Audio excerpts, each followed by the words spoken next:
If you were a nerd in the late 90s and early 2000s, then you saw the Pokemon craze firsthand. It was an insane marketing success story. The video games were selling in ridiculous numbers, and the card game? Wow, it was an addiction. Canada shouldn't treat customers like this. He says he has no books or Pokemon cards left in stock with a whole rack of them. He gives me a donkey 2 times in a row. McDonald's, I want to press charges on McDonald's. You're behaving worse than my disabled children, I'll tell you that. Even the ads for the card game were insane, and you had to wonder if the people who made them were on something. Seriously, if you weren't around at the time, it's kinda hard to explain. And of course, there was the anime, where you could watch a 10-year-old get electrocuted by a rat, or watch a skimpily dressed girl in her 20s try and steal the rat from the 10-year-old. Yup, Jessie is supposed to be in her 20s. Look it up. With Pokemon raking in all the money, everybody wanted a piece of the pie. And one of those pie lovers was Digimon. Digimon was the edgier, darker counterpart to Pokemon's usually cutesy appeal. Where the Pokemon anime was light-hearted for the most part, the Digimon anime was trying to push little kids into life-threatening situations, dealing with truly evil villains hell-bent on destroying the world. Still, Pokemon had a much wider appeal, and Digimon has always lived in the shadow of Pokemon, even to this day. But even hardcore Pokefans have to admit that Pokemon became pretty repetitive and formulaic as time went on. The Pokemon anime and games barely changed over the years. The protagonist, Ash, stayed a 10-year-old for God knows how long. And the mainline Pokemon games went through graphical improvements, sure, but didn't really change much otherwise. It was a if it ain't broke, don't fix it kinda design approach. To that end, we do have to give Digimon credit. They kept trying to capture lightning in a bottle like Pokemon, even if they kept failing over and over again.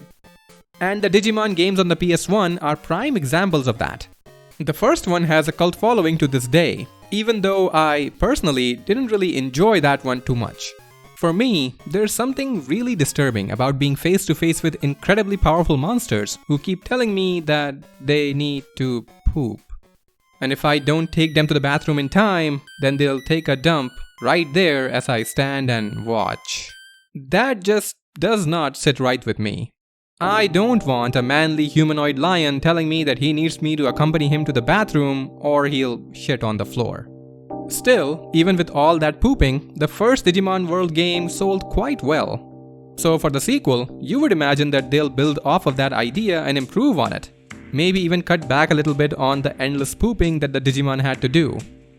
But no, forget all that. They decided to go in a completely new, horrible direction altogether.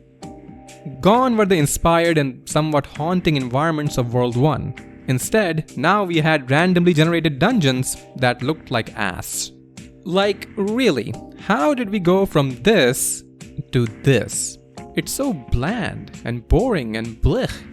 But wait, maybe the gameplay will make up for all of that, right?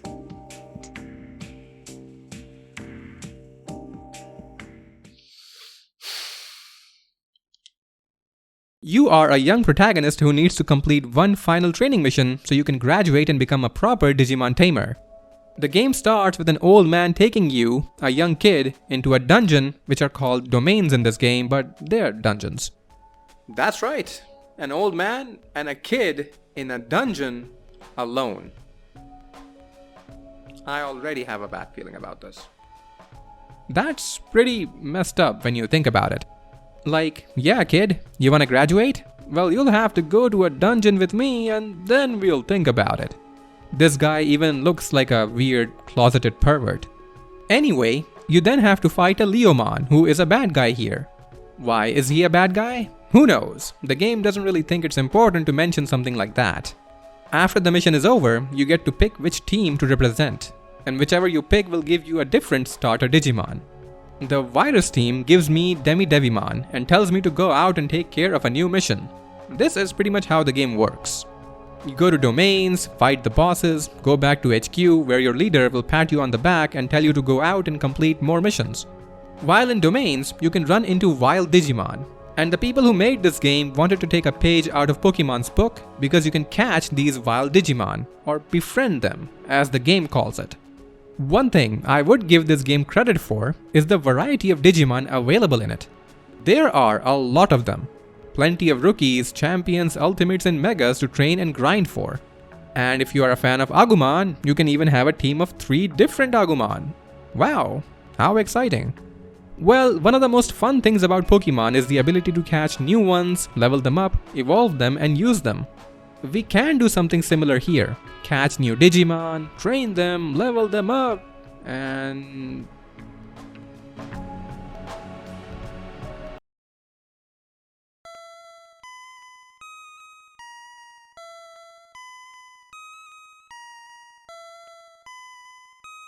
Did I glitch the game out or something?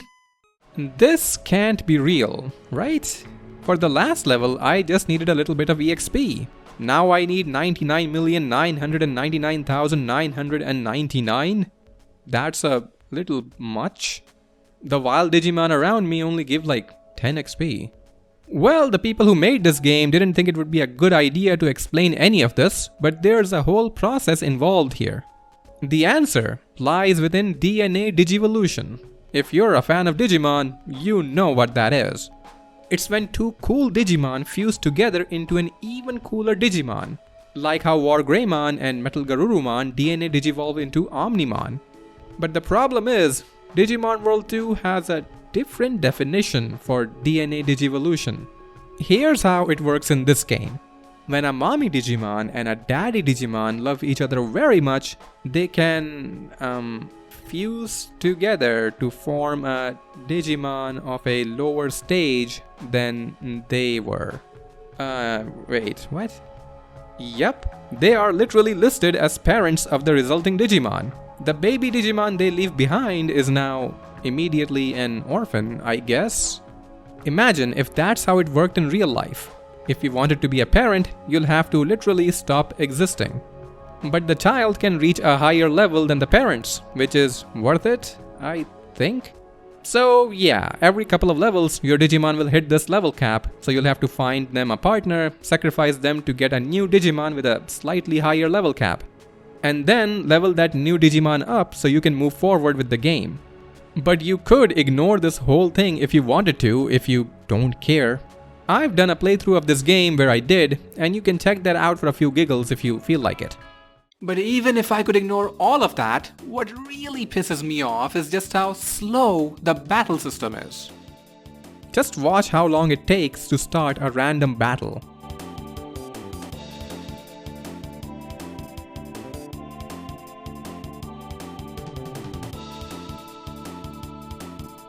Yeah, and things only get worse from here. Every time a Digimon uses a move, they first stand around doing absolutely nothing for a few seconds before they perform the move. Like, what the heck? Why is this a thing? Both you and your opponent can have up to 3 Digimon in the party, and you can kinda realize that a single freaking round can take a while to get through, let alone a battle. You can literally get up and do other stuff while the round plays out. And Numemon. Well, I just despise Numemon and the rest of the Poop Brigade. I'm sure you all know about Numemon and Sukamon and how their special attack is basically throwing poop at you. But for those unaware, do you know what the attack is called? Come on, give it a guess. You give up? Fine, I'll tell ya. It's called Party Time.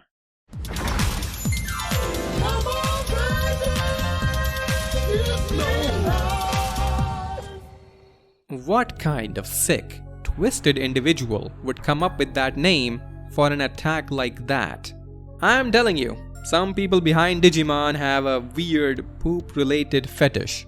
This fecal fascination has been a thing for them from day one, which they've hidden behind a veil of, oh, it's fun for the kids. No, for them, this is party time. Do you want to go to a party where a bald, middle-aged freak throws poop at you? I don't think so. For Numemon, it even looks like it's coming out of his mouth. Ugh. I don't think I want to think about this anymore, so let's move on. Like I was saying before, you go to new domains, beat the boss at the end of them, go back to your leader who will tell you about the new domains that you have to go to. rinse and repeat. Early on, the domain bosses are quite mundane, like a Numemon or a Kuwagamon. Later, you even fight a Greymon who wants you to... Okay, they knew what they were doing here. The sick perverts. Eventually, I am told that the Blood Knights have reappeared, which is a big deal apparently. So now, most of the bosses in the domains are going to be these really ugly, grotesque creatures. The Blood Knights and their leader are trying to get to File Island. You know the place, right? File Island is where Digimon World 1 happens. Everyone left that island a long time ago according to this game, probably because of all the poop. Later on, we find Ben Oldman, who can help us get to File Island. But he won't help us until he takes us to a dungeon with him alone. Oh, damn it, here we go again. Why is everyone hell-bent on luring us into a dungeon and making us get on our knees and say please? Well, we finally make it to File Island after all of that, only for Master Tyrannomon to basically call us an illegal alien trespassing on his land. And you know how we're gonna convince him we are one of the good guys? Well, Digimon World 2 is gonna go with the old reliable here because he, too, wants to meet us in a dungeon alone. Of course, must be one of Greymon's pervy friends. Seriously, the heck is wrong with this game? It's like every other adult looks at the main character like this. But once we do finally get to File Island, it's all pretty much the same as before. You go to domains, get to the final floor, beat the boss, and move on. The big boss of File Island is a dude called Chaos Lord. Not Chaos Lord Mon, just Chaos Lord. In order to find him, we first need to get the Chaos Rings, which we can acquire from the Chaos Generals. That's too much chaos for me. Apparently, Chaos Lord is the reason people left File Island in the first place, because he went wild and attacked other Digimon. Chaos Lord is, essentially, a slightly tweaked version of a Machine Dramon. That's about it, and he's really easy to beat. To be honest, that is one of the big problems for me with this game. For 99% of it, you basically have no issues whatsoever with any of the bosses. Especially the ones who fight you all by themselves, like the Chaos Lord. I just don't get this. The game wants you to use the DNA Digivolution system, and if you do use it the way it's intended, your future generations of Digimon would be very strong. Except you really don't have anything worthwhile to fight with all your selectively bred Super Digimon.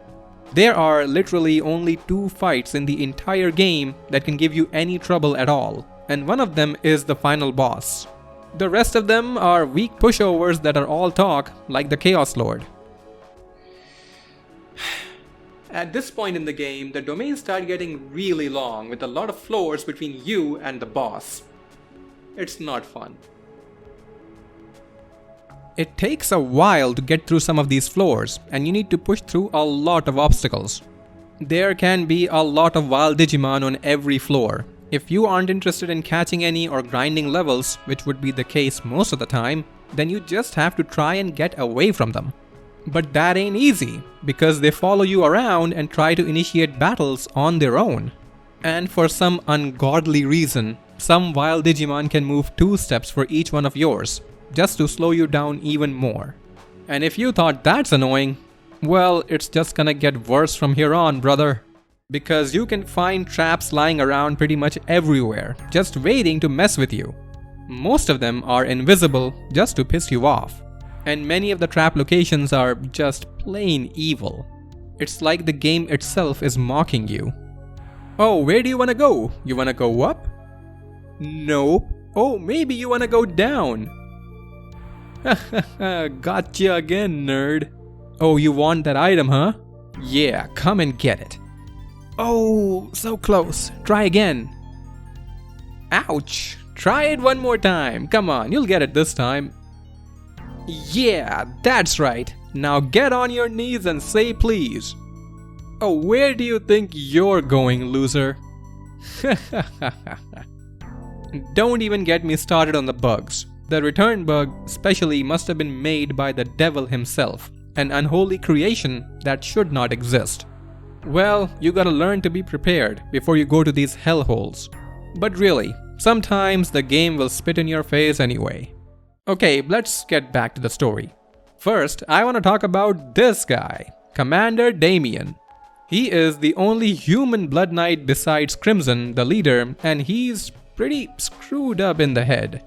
In Pokemon, when you beat someone over and over again, they tend to become better people as time goes on, improving in some meaningful way over time. Maybe they open up their heart and start caring about something other than themselves, or maybe they overcome their own insecurities, becoming stronger in the process. You wanna know what Commander Damien does after he loses to you a few times? He tries to blow up the city. Yeah, I'm not kidding. That's quite literally what he tries to do. And even then, considering what he's trying to do, the entire scene is really freaking stupid as hell. In my opinion, the people who wrote the script for this game had two sides, being a creepy perv or being a complete moron. And the eternal struggle between them is what gave birth to this game, I am sure. Well, whatever. He ends up in jail for the rest of his life, I guess. Eventually, we run into Crimson, the leader of the Blood Knights. The reason the Blood Knights went to File Island was for Crimson to learn about the Chaos Generals, which were Chaos Metal Seadramon, Chaos Piedmon, and Chaos Black War Greymon. So now, Crimson does the sensible thing and merges with the DNA of the Chaos Digimon. Now, I do know that Biomerge Digivolution became a thing in the third season of the anime, but was it a thing before that? If you know something about this, do let me know in the comments. Neo Crimson looks like a very edgy, hardcore War Greymon, essentially. You know, Crimson and the Blood Knights have been the central antagonists of this game from the very beginning. You would think that this would be a very epic fight, right? This is the dumbest boss fight in the entire game. Not only is Neo Crimson stupidly easy to beat, he even has an attack that can hit himself. Why? Why did they have to do Crimson dirty like that? I mean, from a lore point of view, Neo Crimson is supposed to be out of control, but come on. He's acting like a confused Pokemon here. Digimon World 2 really doesn't respect anyone. Not the characters, not you, or your time.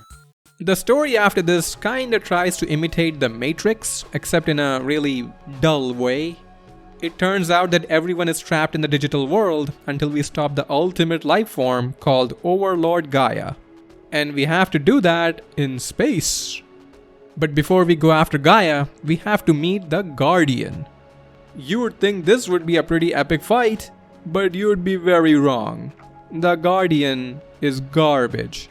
The game hypes up so many things, and they just never live up to the hype. And finally, we have Overlord Gaia, who has two forms. The first form is a pushover, but the second one is the toughest fight in the game, by far. But if you've spent any time at all training your Digimon and, I don't know, actually playing the game, then there wouldn't be too many problems, if any. And that's it. After that, we see an ending FMV with some nightmare fuel to keep me up at night. Very nice, a farewell gift from Digimon World 2. Now, I know I've been trash talking this game for a while, but I will admit one thing. I can't help but love this ugly bastard. And it's not even like the game is just rough around the edges, it's all roughness. And the edges are made of razors or something. But still, there are aspects of it that are, for me, dare I say, fun? And there are so many different Digimon in this game, and some of them are obnoxiously difficult to attain. Trying to get them with a perfect moveset through DNA Digivolution is kinda enjoyable. Did you know that the Vmon armor line is in the game? You never see them in the wild, and no bosses ever use them. But you can get Flame Dramon and Rain Dramon, although it would take an obscene amount of grinding. But sometimes, grinding itself can be fun. And even though the game is really slow, and the battle system makes it take too long to get through even a single battle, those problems can be fixed with an emulator. As long as you legitimately own the game, that is. I played this game a lot as a kid, even though I never actually finished it back then. but every once in a while, I'd come back to it over and over again. It is kinda like I have a toxic relationship with this game. It hurts me, I know it doesn't love me, but I keep coming back. It's a hard game to love, but love can be hard to understand, right? Or maybe I have Stockholm Syndrome from spending too much time with it as a kid, or maybe my nostalgia is coloring the way I look at it. Or maybe, this game is actually fun in its own twisted way. Perhaps all the problems that it has kinda makes this game a flawed gem that can grow on you in a weird way. All I know is, I still sink a couple of hours into this game every year, kinda like a ritual. Every time I do, I set a new challenge for myself. Who knows what I'll try next time? And while I've made multiple videos on this game already, this would probably be my last video for Digimon World 2 for a while, unless you all really want me to cover more of it. Like the World 2 alternative mod or some kind of weird, kinky challenge run. But don't worry, there are plenty of other Digimon games for me to sink my teeth into. Well then, that's it. I hope you enjoyed the video. Don't forget to smash the like and subscribe buttons, and if it's the weekend where you are, then go out. Have fun, maybe even throw a party.